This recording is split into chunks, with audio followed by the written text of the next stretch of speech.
Edward Henry Weston, was born on March 24, 1886 in Highland Park, Illinois.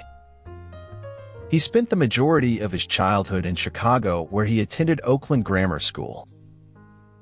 He began photographing at the age of 16 after receiving a bullseye No. 2 camera from his father. Weston's first photographs captured the parks of Chicago and his aunt's farm. In 1906, following the publication of his first photograph in camera and darkroom, Weston moved to California. After working briefly as a surveyor for San Pedro, Los Angeles and Salt Lake Railroad, he began working as an itinerant photographer. He peddled his wares door-to-door, photographing children, pets, and funerals. Realizing the need for formal training, in 1908 Weston returned east and attended the Illinois College of Photography in Effingham, Illinois. He completed the 12-month course in 6 months and returned to California.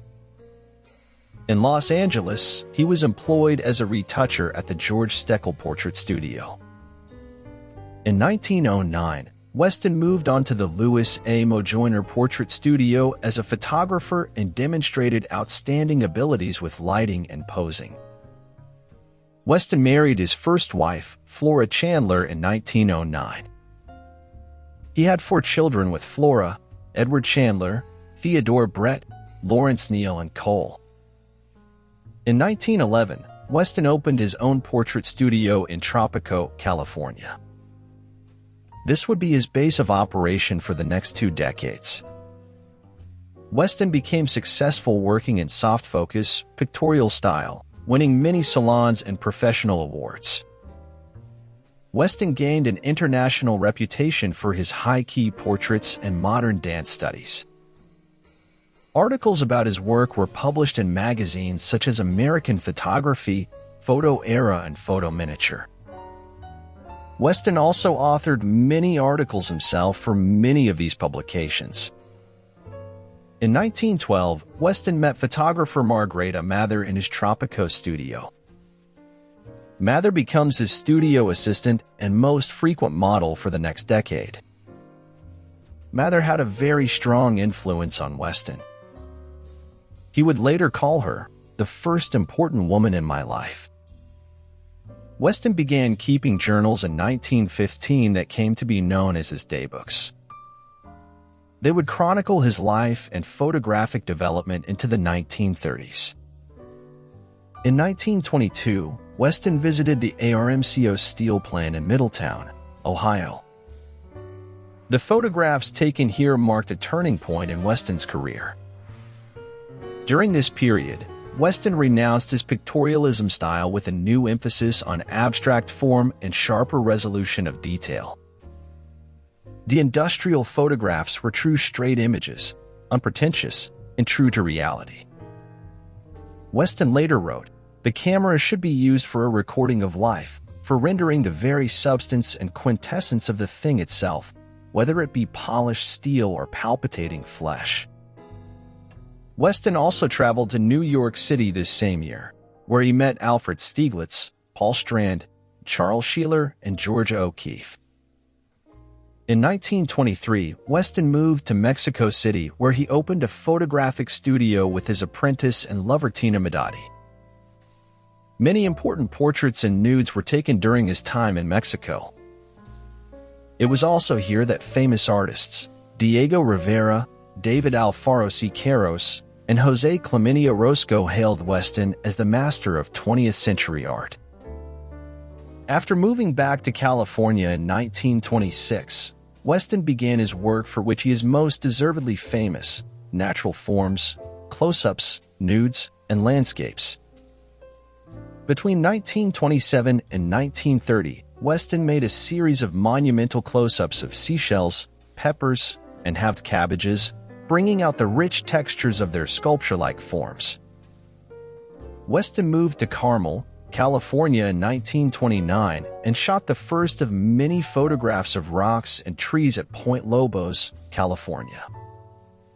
Weston became one of the founding members of Group F64 in 1932 with Ansel Adams, Willard Van Dyke, Imogen Cunningham, and Sonia Noskowiak. The group chose this optical term because they habitually set their lenses to that aperture to secure maximum image sharpness of both foreground and distance. 1936 marked the start of Weston's series of nudes and sand dunes in Oceano, California, which are often considered some of his finest work. Weston became the first photographer to receive a Guggenheim Fellowship for experimental work in 1936. Following the receipt of this fellowship, Weston spent the next 2 years taking photographs in the West and Southwest United States with assistant and future wife Caris Wilson. Later, in 1941, using photographs of the East and South, Weston provided illustrations for a new edition of Walt Whitman's Leaves of Grass. Weston began experiencing symptoms of Parkinson's disease in 1946 and in 1948 shot his last photograph of Point Lobos. In 1946, the Museum of Modern Art in New York featured a major retrospective of 300 prints of Weston's work. Over the next 10 years of progressively incapacitating illness, Weston supervised the printing of his prints by his sons, Brett and Cole. His 50th anniversary portfolio was published in 1952 with photographs printed by Brett. An even larger printing project took place between 1952 and 1955.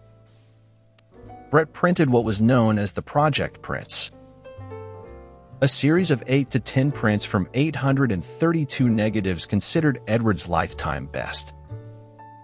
The Smithsonian Institution held the show, The World of Edward Weston, in 1956, paying tribute to his remarkable accomplishments in American photography. Edward Weston died on January 1, 1958 at his home, Wildcat Hill, in Carmel, California. Weston's ashes were scattered into the Pacific Ocean at Pebbly Beach at Point Lobos.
If you enjoyed this video, please remember to like it, share it with your friends, and subscribe to my channel.